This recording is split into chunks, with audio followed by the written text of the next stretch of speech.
साथ सोबत पारिवारिक फिल्म ज़रूर है, लेकिन परिवार के अलग अलग हिस्से को एक संग करके लोगों का साथ सोबत जब एक साथ होता है पूरा कुटुंब। अभी हम सब एक दूसरे से एक साथ रह के भी बहुत सा दूर है इंटरनेट युग में, तो हम जब एक साथ आएंगे तो हमारा जीवन परिपूर्ण होगा और हमारा जो जीने का मकसद है, आनंद है, वो हम उसे पूरे तरह से महसूस कर सकेंगे। ये कहने की कोशिश है। ये क्या पृष्ठभूमि पे आधारित है, रमेश जी अगर जानना चाहें? ये कोकण के पृष्ठभूमि पे आधारित फिल्म है और कोकण में मैं हमेशा अक्सर जाता हूँ। अभी मैंने लास्ट 4-5 फिल्में कोकण में की थी, तो मुझे ऐसे महसूस हुआ था कि कोकण में जाते वक्त कि कोकण में जो वाड़ी है, कोकण में जो गांव है, उस गांव में मैक्सिमम लोग जो है वो बुज़ुर्ग लोग रह रहे हैं और बुज़ुर्ग लोग जो रह रहे हैं उनकी अपनी एक कहानी है। बाकी के जो 80% लोग हैं जो वहाँ नहीं रहते, वो पूरे मुंबई पूना के जगह रहते हैं। तो मुझे लगा कि इन जो सब्जेक्ट है, जो अकेले रह रहे हैं, जो अकेलापन है केवल इनका नहीं है, तो वो अकेलापन इंटरनेट युग में हम भागने वाले सब लोगों का है। तो ये अकेलापन अगर हमको हमारे लाइफ से दूर करना होगा तो हमको हमारे कुटुंब पे, हमारे बुज़ुर्गों पे ध्यान देना ज़रूरी है। तो मुझे वहाँ से एक कहानी सूझी और जब मैंने ये कहानी लिखनी शुरू की तो मुझे ऐसे लगा कि अगर ये दो अलग अलग छोर है, एक तो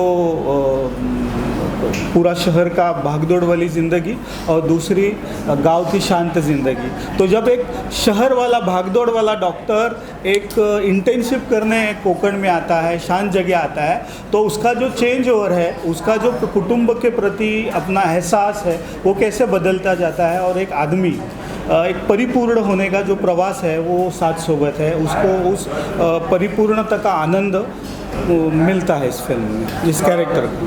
रमेश जी, कलाकारों की बात करें रमेश जी, तो कौन से कलाकार हैं इसमें? मोहन जोशी है। मोहन जोशी आपको अलग ढंग में नज़र आएंगे। Normally very strict and soft role है इसमें उनका, और उसमें नज़र आएंगे। राजदत्त सर है। राजदत्त सर एक लेजेंडरी डायरेक्टर है मराठी फिल्म के, लेकिन जब मैंने उनको ये कहानी सुनाई तो उनको बहुत अच्छी लगी और मेरे साथ इससे पहले भी वो काफ़ी फिल्म कर चुके हैं। 2 फिल्म इससे पहले उन्होंने की है मेरे साथ, तो उनको बहुत अच्छा लगा ये फिल्म में इस कैरेक्टर में काम करते वक्त। और संग्राम, जो मैं चाहता था कि एक ऐसा कैरेक्टर हो कि जो अपने शहर में पला बड़ा हो, उसका फ्रस्ट्रेशन दिखा पाए, तो वो शहर में बड़ा हुआ संग्राम है, उसने प्रूव किया है, तो उसको लिया। और नया जो कैरेक्टर है, नया फेस है, मैं चाहता था कि इसमें नया फेस हो। तो ये जो मृणाल है, ये मृणाल मेरे पहले फिल्म में चाइल्ड आर्टिस्ट का काम किया है 2004 में, उसके लिए स्टेट अवार्ड भी मिला था।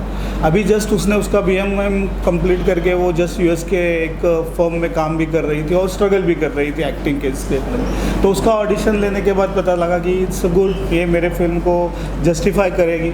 और सबसे इम्पोर्टेंट, अनिल गौस का एक महत्वपूर्ण किरदार है इस फिल्म में। वो एक कैरेक्टर के, इस फिल्म के एक नरेटर है। उस नैरेटर के पॉइंट ऑफ व्यू से एक अच्छा मंजा हुआ आर्टिस्ट मुझे चाहिए था, वो अनिल गवस के रूप में मैंने सिलेक्ट किया। रमेश जी, ये भी जानना चाहेंगे कि क्या ऐसा लगता है आपको कि हाँ हमने मैसेज फिल्म के माध्यम से मैसेज भी देने का प्रयास किया है हमने, जो दो पीढ़ी को दर्शाने का, तो कैसे इस जहन में आया और क्या विस्तार से दर्शकों को बताएं क्या है ये दो पीढ़ी को जोड़ने का जो पुल का काम किया है आपने, कैसे जहन में आया और क्या है वो? अब मैं अभी मतलब पैरेलली जब मैं कोकण में घूम रहा हूँ तो पता लगता है कि वहाँ बुज़ुर्गों की संख्या बहुत बड़ी है, बाकी के लोग तो यहाँ हैं। और मुंबई में हम जब सब लोग भाग दौड़ की ज़िंदगी जी रहे हैं, इस भाग दौड़ की ज़िंदगी में हम बहुत सारे लोग अपने माँ बाप से अलग रह रहे हैं, बहुत सारे लोग माँ बाप के साथ रह रहे हैं, लेकिन पूरा इंटरनेट का युग है। ये इंटरनेट के युग में हम एक ही घर में रह के भी बहुत सारे दूर है मन से दूर है। तो इस फिल्म में उस मन को जोड़ने की कोशिश हम कर रहे हैं। इस फिल्म में हमारे जो किरदार है, उस किरदार इस प्रतिनिधित्व कर रहे हैं, इस कैरेक्टर मतलब इस सोसाइटी का प्रतिनिधित्व कर रहे हैं, जो मुंबई में जो शहर में रह रहे हैं उस सोसाइटी का प्रतिनिधित्व कर रहे हैं। और दूसरे जो है हमारे शांत, तो अनिल जी और राजदत्त जी और मोहन जी वो शांत शहर में रहने का प्रयास कर रहे हैं, प्रतिनिधित्व कर रहे हैं। तो मेरा ऐसा था कि मुझे ये कहानी एकदम ब्यूटीफुल, क्योंकि लोगों को एंटरटेन करना चाहिए। फिल्म कहते हुए कहानी मैंने बहुत सीधे सिंपल वे से कही है, कि कहीं भी हमने टेक्नोलॉजी को हमारे ऊपर हावी ना होने दिया है। एकदम रॉ तरीके से हमने शूट करने की फिल्म को कोशिश की है। इस कोशिश जो गांव का साधेपन है, गांव की जो सादगी है, वो सादगी आपके मेकिंग में होनी चाहिए, सादगी स्टोरी टेलिंग में होनी चाहिए। ये हमने कोशिश की है कि हमारे किरदार है, हमारे जो सेट्स है, हमारे जो उसमें कहीं भी दिखावापन न हो, उसमें ओरिजिनल लगे, उसमें वो सादगी रहे जो गांव में अक्सर हमें दिखती है। तो उस तरीके से हमने इस कहानी को साथ सोबत को प्रेजेंट करने की कोशिश की। रमेश जी, ये भी जानना चाहेंगे आपसे कि कितना चैलेंज था सात सोबत जैसी कहानी को पर्दे पे उतारना। दिमाग में तो रहता है पर वो पर्दे पे उतारना या उतार पाना, या लोग उससे रिलेट करें, पब्लिक रिलेट करें, वो इम्पॉर्टेंट होता है। तो क्या कुछ चैलेंजेस था इस तरह? काफ़ी सारे चैलेंजेस थे, लेकिन बेसिकली कि अलग अलग तरह के चैलेंजेस होते हैं कि जब लिखते हैं उसके बाद प्रोड्यूसर ढूंढने से लेके फिर प्रोड्यूसर को कन्विंस करने से लेके। लेकिन मेरे प्रोड्यूसर धनजी मारू बहुत सेंसिबल थे। उन्होंने, मैंने 2 कहानियाँ सुनाई थी, उन्होंने बोला ये स्टोरी लिखनी है। जब हमारे साथ के लोग हमारे सिनेमा से रिलेट करने लगते हैं तो हमें उत्साह मिलता है, हम और एक्साइटेड हो जाते हैं। तो प्रोड्यूसर का बैकबोन आने के बाद हमने कहानी पर रिसर्च करना शुरू किया। हमने बहुत सारे जगह वर्कआउट किए कि क्या क्या एक्चुअल हम कर सकते हैं इस कहानी को एक्चुअल रीति से लाने के लिए। तो संघर्ष में पहले तो कैरेक्टराइजेशन, और मुझे बहुत सारे लोग चाहिए थे जो गाँव के लगे, वो गाँव के जो एक्टर नहीं है, नॉन एक्टर है, जो वहाँ के नमन में काम करते हैं, जो वहाँ के रूटीन पारंपरिक लोक कला में काम करते हैं। तो हमने सोचा इनके साथ हमने काम करना चाहिए। तो और बेसिक प्रॉब्लम ऐसा था कि हम जो गांव में शूट किया है, मैंने जिस गांव में शूट किया है दहीवली में, तो उस गांव में तो घरें तो 120 है, लेकिन उस घर में, उस पूरे वाड़ी में सिर्फ 3 विराट रहते हैं। मतलब टोटल मिलके 12 लोग रह रहे थे। बाकी के तो लोग क्या बोलते हैं, हमको मुंबई में रहते थे, वो होली और गणपति में सिर्फ अपने गांव में आते हैं, अपने घर में आते हैं। तो मेन चैलेंज था शूट करते लोग कहाँ से लाएं। अगर एटमॉस्फेयर क्रिएट करना है, गांव क्रिएट करना है, तो हमको लोग लाने पड़ेंगे। तो फिर हमने बाजू के गांव से ढूंढना शुरू कर दिया। फिर हमारे जो मैंने डॉक्यूमेंट्री की थी, जो हमारे वहाँ के दोस्त हैं डॉक्टर भगवान नारकर, जिनसे इस फिल्म की प्रेरणा मिली है, तो वो हमको वहाँ मिले। तो हम क्या करते थे, शूटिंग से 2 घंटे पहले जाके 2-3 बसेस हमने बुक कर रखी थी कि तो वहाँ के कैरेक्टर हम यहाँ बुलाते थे, उनको लेके आते थे। अभी नॉन एक्टर्स है तो फिर नॉन एक्टर्स के साथ काम करते, उनसे काम हमको जो चाहिए वो दिलाने में बहुत, कभी कभी कोई रहता था, कोई चला जाता था अपने। और बेसिकली कोकण में जिस टाइम हमने शूट किया तो वो काम था पूरा खेती का काम था, तो वो वहाँ से लोगों को लेके आना, शूट करना is very difficult job. Ramesh ji, चलिए फिर फाइनली आपसे ये भी जानना चाहेंगे कि रिलीज़ हो रही है फिल्म, लोग देखें इस फिल्म को, क्यों देखें, क्या वजह है, क्यों पार्ट बने इस फिल्म का, कुछ अपील करना चाहेंगे लोगों से? अब देखिए, मुझे मतलब सात सोबत ये फिल्म हर लोगों ने देखनी चाहिए, हर मराठी लोगों ने जाकर थिएटर में ये फिल्म देखनी चाहिए। इसलिए देखनी चाहिए कि आप तो एंटरटेन तो ज़रूर होंगे, लेकिन एंटरटेन के साथ आप एक अंतर्मुख होकर घर इस फिल्म को लेके जाएंगे।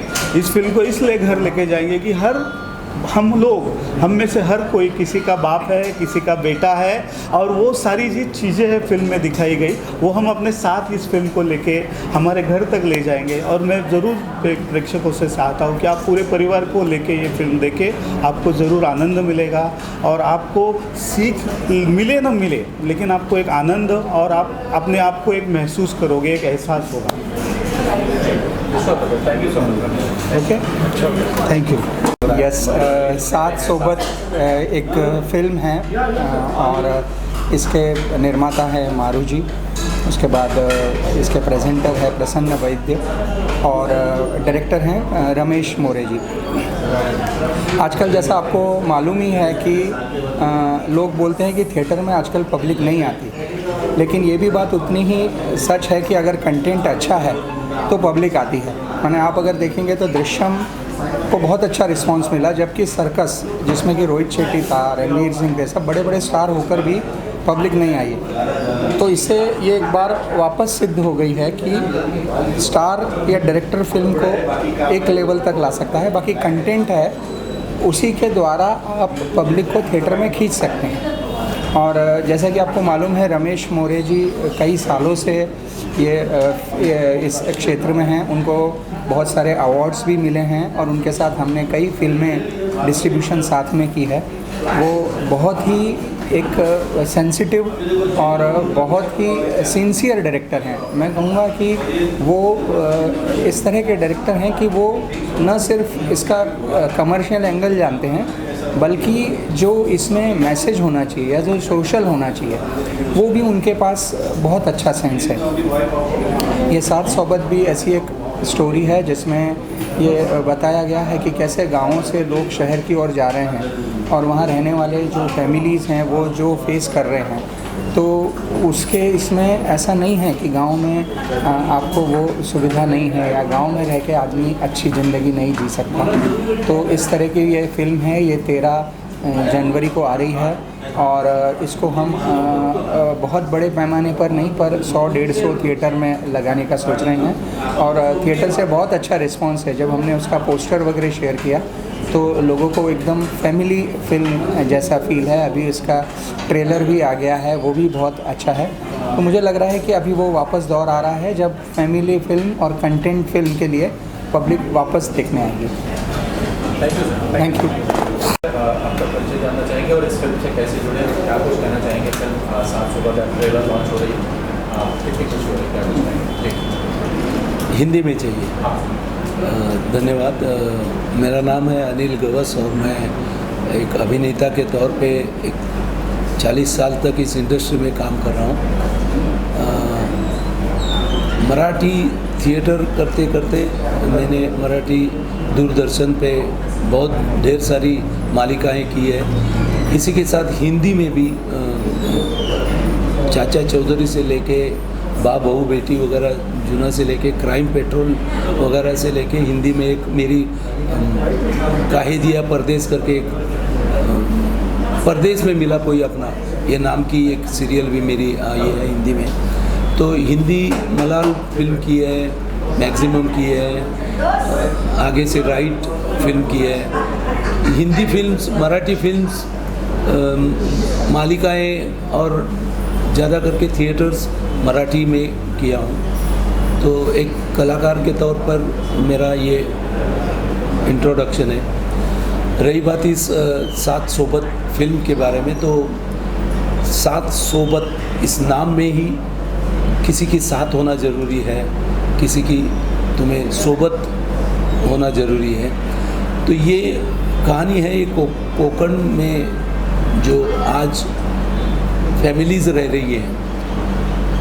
अगर आप देखेंगे तो जब फेस्टिवल्स होते हैं तो पूरा भर जाता है माहौल गांव का, खेड़ों का, लेकिन जब वो ख़त्म होता है तो पूरा उजाड़ हो जाता है और वहाँ पे सिर्फ बूढ़े लोग आपको दिखाई देते हैं, जो बेचारे अपनी ज़मीन, अपना घर, अपना जो पीढ़ों से आया हुआ, जो मिला हुआ है अपना, वो संभालते हैं। अब वो संभालते वक्त उनकी फैमिली जो है वो इतनी दूर है कि अगर कुछ उनको हो गया तो उनको मिलने के लिए भी विदिन पीरियड में नहीं आ सकती, इतने दूर चले गए हैं। अब उनको किसी की साथ की ज़रूरत है, सोबत की ज़रूरत है।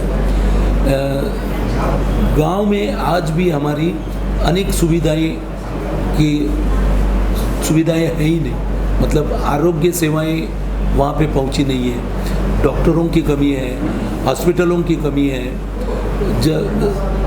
जो वाहन चलना जाना आने के लिए जो गाड़ियाँ चाहिए वो नहीं है। ऐसे में बेचारे वो लोग अपनी ज़िंदगी जी रहे हैं। इस पे प्रकाश डालने वाला एक चित्रपट है कि लोगों का जीना एक जगह पे, यहाँ जो अपने खेत हैं, जो अपने गांव है, गांव में कैसे लोग रह रहे हैं, शहरों में कैसे रह रहे हैं, ये दोनों एक दूसरे से साथ है लेकिन सोबत नहीं है। तो ये चित्रपट हमारा वो बता रहा है कि फैमिली ने एक दूसरे के साथ रहना कितना ज़रूरी है। तो हमारे जो कलाकार इसमें काम कर रहे हैं उसमें बचपन से लेके बड़ों तक 80 साल तक के कलाकार इसमें शामिल है। ये सब हमारे दिग्दर्शक रमेश मोरे जी की कमाल है। उन्होंने इसमें सब कैरेक्टर्स को ऐसे रखा है कि एक पूरी स्टोरी आप देखते ही रह जाते हैं। इतनी अच्छी फिल्म बनी है। ये फिल्म सबने आके फिल्म थिएटर में देखनी चाहिए, विद अपने पूरे बच्चों के साथ, बूढ़ों के साथ, और जो भी तरुण हैं घर में सदस्य, उनको सबको लेके और मित्र मंडली के साथ ये फिल्म देखनी चाहिए। इतनी अच्छी फिल्म है। Thank you. रणजीत भाई, स्वागत है आपका और बढ़िया चित्रपट है, लोग एंजॉय कर रहे हैं। कैसा रिस्पांस मिल रहा है और क्या कुछ कहना चाहोगे? आप कितने एक्साइटेड हो इस फिल्म को लेकर? 700 बंदे पूरा एक्साइटेड हूँ भाई। लाइफ का पहला पिक्चर है ये। एक्साइटेड तो होगा ही ना। और कुछ स्टोरी मेरी भी है इसमें, और हर एक घर की इसमें स्टोरी है, तो एक्साइट तो होगा ही मैं। तो एज ए प्रोड्यूसर मैं जानना चाहूँगा आपसे कि जब ये कहानी आपके पास आई तो क्या कुछ खास लगा कि आप तैयार हुए इस फिल्म को करने के लिए या प्रोड्यूस करने के लिए? नहीं, इसमें ऐसी कहानी है इसके अंदर, हर घर में ऐसी कहानी रहती है।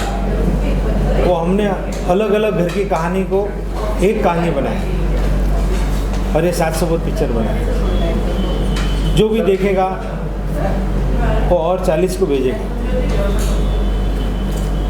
ये गारंटी है। पर इसे हमें थिएटर में ही देखना पड़ेगा। ठीक है जी।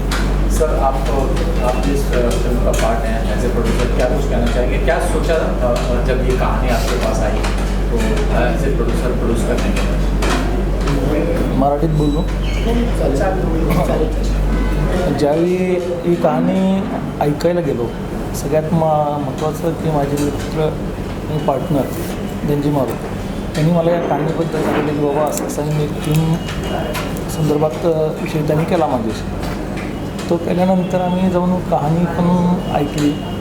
तर ते ऐकल्यानंतर दोघांनी विचार केला की बाबा आपल्याला यामध्ये हा फिल्म करायचा आहे. आणि कहाणीच इतकीच हे होती की 2 जनरेशनमधली कहाणी आहे. त्यामुळं आम्ही दोघांनी देखील ठरवलं की प्रत्येकाच्या घरात जे काही चालतं आहे ते या फिल्ममध्ये आहे. आणि आज ते दाखवत असताना त्या दोघांना देखील कळलं पाहिजे बाबा आपल्या वडिलांची वगैरे कशी खबरदारी घेतली पाहिजे किंवा काय केलं पाहिजे, ह्या संदर्भाची कहाणी आहे. आणि ते आम्ही फिल्म पुढं हे करायची ठरवलं. रणजीत भाई, आप आखिरकार ये फिल्म रिलीज हो रही है 13 तारीख को, क्या कुछ अपील करना चाहेंगे दर्शकों से? इस फिल्म का पार्ट बने, क्यों पार्ट बने, क्या वजह है, खास वजह है इस फिल्म का? इसकी एक तो सबसे बड़ी वजह ये है कि एक बाप रहता है, वो अपने बच्चे को कैसे बड़ा करता है, कैसे कैसे क्या बोलते हैं उसको, परेशानी झेल के उसको बड़ा करता है, और जब लड़का बड़ा होता है और वो जब इस परेशानी में आता है तो क्या झेलना पड़ता है, कैसे जीवन बाप को बिताना पड़ता है, तो ये स्टोरी है इसमें। इसकी आपको क्या झेलना पड़ा है एज ए प्रोड्यूसर ये फिल्म बनाते हुए, क्या क्या चीज़? मैंने तो खाली खुशी ही झेला है पिक्चर बनाते बनाते, क्योंकि हमको मुझे तो इतनी दिल से खुशी हुई ना ऐसे पिक्चर मिले। बनाते बनाते कि पब्लिक को ये अच्छी लगेगी लगेगी और लगेगी। कितने थिएटर में रिलीज हो रही है कुछ? ऐसा तो अंदाजा हमारा एक 150-200 के आसपास है ही। सारे मराठी हाँ मराठी- सब, हाँ सब एक साथ ही हो रहा है। हाँ। महाराष्ट्र में चलिए wish all the best, thank you so much.